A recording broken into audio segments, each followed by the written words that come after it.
Good morning! Alam ko maraming magugulat sa inyo, pero meron na kaming pangalawang bahay. This is our second home dito sa Baguio. Hindi ko muna talaga pinakita sa inyo hanggang sa hindi pa natatapos at hindi po 100% sure. Kaya ngayon na kahit makalat, mag-house tour na tayo dito sa aming bagong bahay. Kaya kung gusto mo makita, tara sumama ka. Umpisahan natin dito sa parking space. Kasya dito hanggang 3 sasakyan. Tapos dito naman, merong 3 pintuan. This is the ground floor. Itong unang pinto, actually pinagpipilian namin kung gagawin naming indoor gym or office ko. Ang ending, naging opisina ko na siya. Kaya hayan at may mga tables. Pero hindi pa to yung final niya na ayos. Kakarating lang din kasi ng mga furniture. Tapos dito, meron ding maliit na sala, may sofa, may small table, pwedeng mag-relax at mag-coffee. Maglalagay pa ako dito soon ng coffee bar. Syempre, alam niyo naman, mahilig ako sa kape. O diba, akala mo talaga may ari ng kumpanya? Hindi ko ba alam kung bakit ako nagpagawa ng ganito? Basta dito, office, tsaka content room. After naman dito, tara naman sa pangalawang pinto. Ito naman, comfort room. Yes, meron ka agad comfort room dito sa baba. Syempre kapag naiihi ka, hindi mo na kailangan umakyat sa taas. May toilet and bath, may mirror, at lahat kumpleto na talaga. By the way guys, nabili na namin siya na buo na. This is a brand new smart house from Arya Design and Build. At yes, ito nga yung regalo namin kay Amanda. Magandang investment. Next, dito naman tayo sa maid's room or driver's room.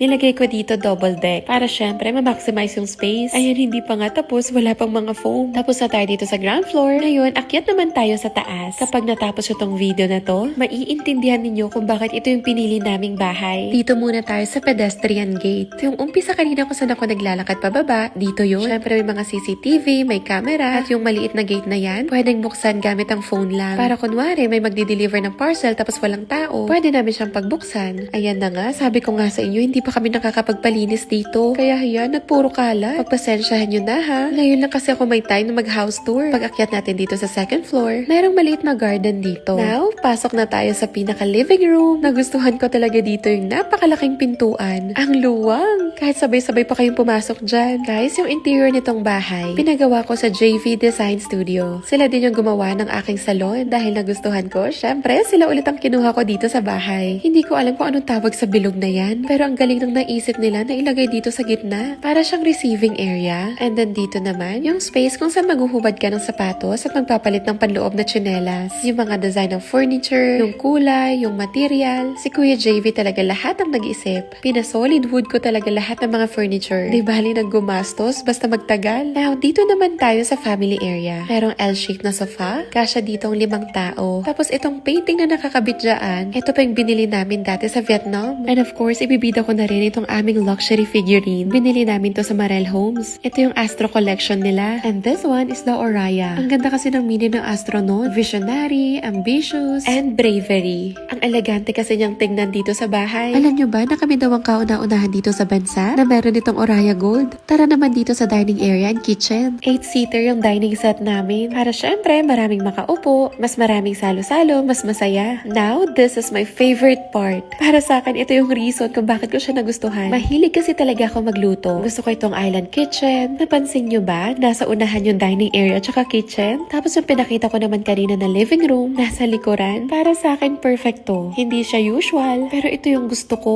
Habang nagluluto ako, merong magandang tanawin. Tapos pwede maglaro si Amanda sa labas. And then pinapanood ko siya, tinitignan. Diba? Ang dami ko na nai-imagine. May mga built-in cabinets na rin. Kasama na rin dito yung oven, tsaka itong ref. So hindi na kami bumili. Tapos ito pa, merong pantry. Hindi na kalat-kalat yung mga pinamili at grocery. Gustong-gusto ko talaga yung pagkaka-maximize ng space. Talagang nagamit lahat. Andito pa lang yun tayo sa second floor ha. Madami pa akong ipapakita sa inyo. Okay, so ito na yung loob nitong second floor. Tapos na tayo sa family area, sa receiving area, dining area, and then sa kitchen. Kumusta naman so far? Nagandahan din ba kayo? Alam nyo, nung nakita ko yung kinalabasan nitong design ni Kuya JV, super na-amaze talaga ako. Now, dito naman tayo sa veranda. Ito pa, isa sa mga paborito ko dito sa bahay na to. Sobrang relaxing dito at napakatahimik. Nasa loob din kasi ito ng subdivision. Ito may family area ulit. Ang sarap tumambay dito kahit mapaanong oras. Tapos naglagay din kami dito ng 2 tumba-tumba. Gustong-gusto namin yung mga may time na ganito na nag-uusap kami at nagre-relax. Pakinggan ninyo kung gaano ka-peaceful dito.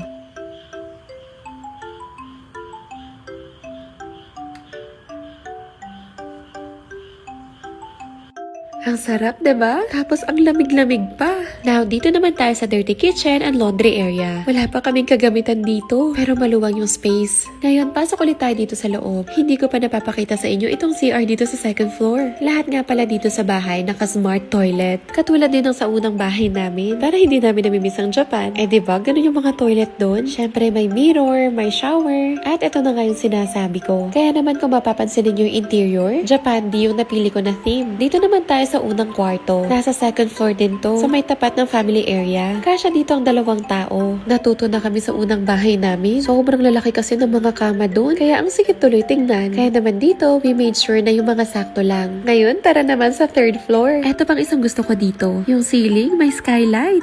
Kaya naman may natural lighting. Sa umaga, hindi na kailangan magsindi ng ilaw. Dahil napakaliwanag, gawa nga ng skylight. Naibida ko nga din pala itong aming wall decor. This is also from Morel Homes. Koi fish yung pinili namin. Kasi nga, diba, Japandi. So, may touch ng Japan. Actually, umiilaw talaga to. Papagawan pa namin yan ng saksakan. Now, let's go naman sa master's bedroom. Alam nyo ba na dapat magiging bahay to ng kontraktor? Kung kanino namin binili tong bahay. Kaya naman, pansinin nyo itong master's bedroom. Napakalaki. Parang kalahati na siya nitong second floor. Bias, diba? Controlled by remote control nga pala itong mga curtains. Tapos, tingnan nyo yung view mula dito sa aming bedroom. Ang daming mga puno. Sobrang nakaka-relax. O, diba? Puro pine trees. Alam na alam mo talaga na nasa Baguio ka. Feeling ko kapag tumira na kami dito, baka hindi na ako lumabas. Ito kasi talaga yung mga vibes na gusto ko. At saka meron pa akong isang ibibida sa inyo. Napapansin nyo ba itong aming kama? Siya lang yung may foam ngayon. Because this is an AI bed. Kumuha kami ng AI bed sa Sleep. Nakita kasi namin gamit siya ng mga artista. Tapos ang ganda-ganda ng mga features. The remote control yung mga galaw. Tapos sobrang komportable talaga kapag hinihigaan. Next time, i-demo ko sa inyo. Ipapakita ko sa inyo kung ano yung mga features nito. Basta masasabi ko lang, sulit talaga yung pagkuha namin. Abay, syempre naman, deserve namin tong mag-asawa. Yung may masarap na tulog. Basta sobrang nakaka-amaze talaga itong bed na to. O next naman, itong CR dito sa master's bedroom. Eto, perfect talaga at hindi na kami mag-uunahan ni Kevin sa sink. Kasi dito sa CR na to, meron kaming tig-isang lababo. Tig-isa din ng faucet at salamin. Ang galing, 'di ba?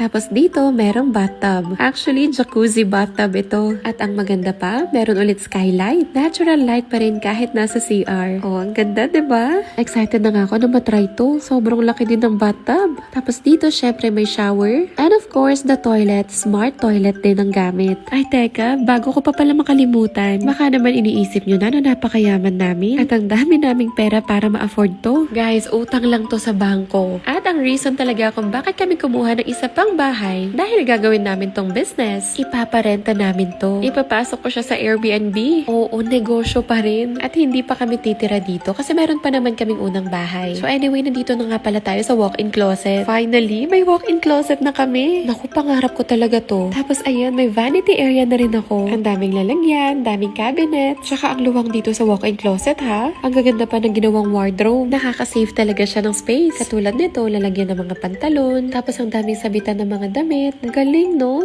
Ang dami naming mailalagay. Anyway, nasa na nga ba ako? So ayun na nga, na-inspire kasi ako na mag-Airbnb dito sa Baguio. And diba nga kasi yung mini resort namin sa Pangasinan, okay naman. As in, passive income talaga namin. Eh dito sa Baguio, tuwing may okasyon, holidays, naku, nagkakaubusan ng mga accommodation. At isa pa, mahal dito ang Airbnb. Anyway, dito sa master's bedroom, meron ulit veranda. Ang luwang pa ng space dito, oh. At tapos na tayo dito sa master's bedroom. Dito naman tayo sa family area number 2, dito sa third floor. Another living room na naman. Meron ulit TV dito. May console, may sofa. At ito pa, diba nga nabanggit ko na pang Airbnb, may pull-out bed din yung sofa para madaming ma-accommodate, maraming tulugan. Pang family talaga o di kaya pang barkada. And then, ito naman ang toilet and bath dito sa third floor. Kompleto pa rin to, naka-smart toilet, may sink, may mirror, and shower. So, pang ilang CR na to? Bale, pang-apat na. Ito yung common CR dito sa third floor. May 2 pang kwarto dito sa third floor. At yun naman yung isusunod natin. Ito pa yung isang kwarto na meron ding maliit na veranda. Nai-imagine ko nga na soon, dito magkakwarto si Amanda. Kasya din ang 2 tao dito sa kama. May bedside table. At ito na nga yung maliit na veranda. Katapat lang ng veranda ng master's bedroom. Pwede pa nga dito maglagay pa ng small table at saka chair. Para pagising sa umaga, kung gusto magmuni-muni, abay pwedeng-pwede dyan. Tapos sa gitna ng 2 kwarto, may malaking wardrobe. Nandito siya sa labas para ma-maximize yung space ng dalawang rooms. And this is the other room. Meron naman tong sariling access papunta sa rooftop. Dalawang tao din ang kasya sa bed. And ayan, sobrang lamig talaga dito. Tapos kapag bandang hapon, mahamog. Eto, pakinggan nyo to ha. Sasampulan ko ulit kayo.